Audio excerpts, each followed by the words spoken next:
Welcome back to the Two Man Advantage podcast. Welcome back, Kevin McShan, after I got that little Toronto Maple Leafs rant off my chest. So, we're moving on. What, are you not going to talk at all? You just throw it to me? Here, Nick. Here's the Nick Deziel show. Here, just let Nick Deziel talk.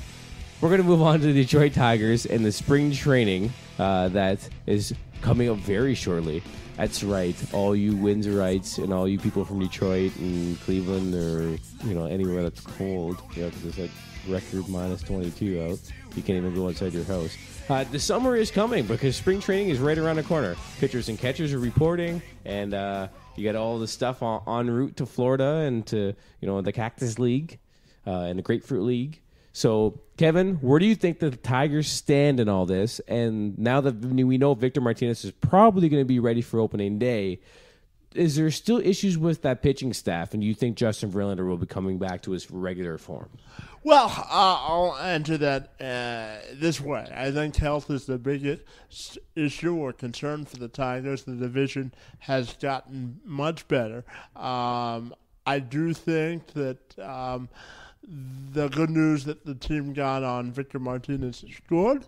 How effective he'll be in the early part of the season is still remains to be seen. I think they've got to get more out of Nick Castellanos.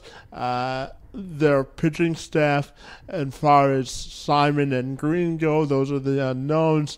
Obviously, the overall pitching staff isn't as good anymore because they did lose Max. They weren't going to give him an over $200 million contract. Thank God. Because they've already got Cabrera and Verlander at that number or at similar numbers to $200 million.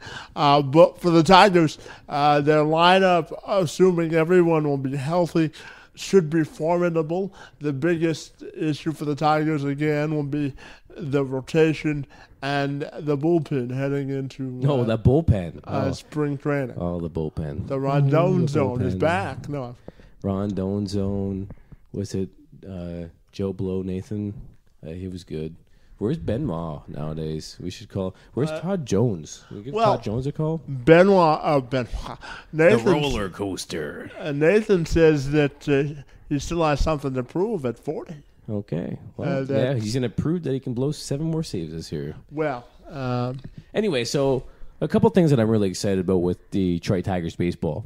I'm excited about Steven Moya. I want to see who this young kid is, and they said that he should be sniffing the MLB this year. I thought he might be involved in working at DH if Victor Martinez is more hurt than we thought. He could be early in the season if Victor isn't 100%. I think Victor's going to be ready to go. I really do. Now that I've really read a lot about it and kind of know where the injury was at and how bad it was and how long it takes some of these guys that get these injuries, I'm not really worried about it at all. I think he's going to be ready for opening day. And really, to be honest, all he's got to do is hit. Just hit the ball. The guy that really concerns me from now until opening day is Miguel Cabrera, and is he going to be ready? That's the key. If he's not ready, then maybe we have some issues because you don't have the best hitter in your lineup, and you're playing, I think it was, 18 to 22 division games in April. That's a concern because, like you said, that division has gotten better, and you're going ahead and you're going to play these teams without your best hitter. That's concerning, regardless of the pitching, because I think you have Verlander and Price, and you're going to be okay there. I just want your big boppers to be healthy. Well, I want to go back to Verlander for a second because Verlander. we know about the core injury, and we know about him rehabbing. I know about his girlfriend's big boobs. They're awesome. Well, it's the fappening. It's nice to have friends in very high places. But getting back on track here about Verlander, I think he certainly has something to prove. He's one of the big money ticket items for the Tigers, and if they're going to win games, he's going to have to return to form because Max is no longer here, and the back end of the rotation is still a question mark. So, I'm thinking, no, does it allow somebody else to step off now that Max is gone? Well, yeah, but I think Price is going to really just fill in from where Max was at. And does it give maybe a guy like Kyle Lobstein that pitched well at the end of last year, maybe an opportunity to pitch in the back end of this rotation with Porcello gone now? Well, yeah, but again, Verlander's the key to the straw that stirs the camel's back, because he's the big money guy on the rotation. He's the guy that Mike Gillage and everybody says is back, and Dave Dombrowski says he's looking better than ever. But until you see it, and with age comes experience with pitchers, yes, but based on the injury history of Verlander in the past, it would be something that I'd keep a close eye on in spring training. I think the Tigers are going to be all right. I still think they obviously have some key guys. When you got Victor Martinez and Miguel Cabrera and David Price and, Justin Verlander, Ian Kinsler, you're going to have a chance to win. My key is I want to see where Alex Avila is as the left-handed bat in the lineup.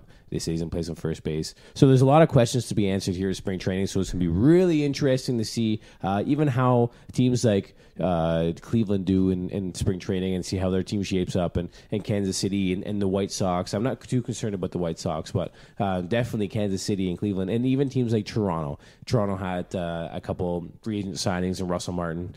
So I think their pitching staff is still an issue, but it's going to be fun to see spring training as a whole, not just the Tigers. Well, yeah, and getting back to the Tigers, as we said at the beginning of the segment, health is a big concern for them. That could be for anybody, though, Well, yes, but for the Tigers, they're a veteran-laden team, and if they don't have Miguel Cabrera at full strength, this could be a different-looking team the first part of the year. All right, so stick with us. We'll be right back with maybe some NBA talk, because Kevin McShan doesn't watch it anymore. What do you mean Kevin McShan doesn't watch the basketball anymore? Does anybody watch basketball anymore? Stick with us. We'll be right back.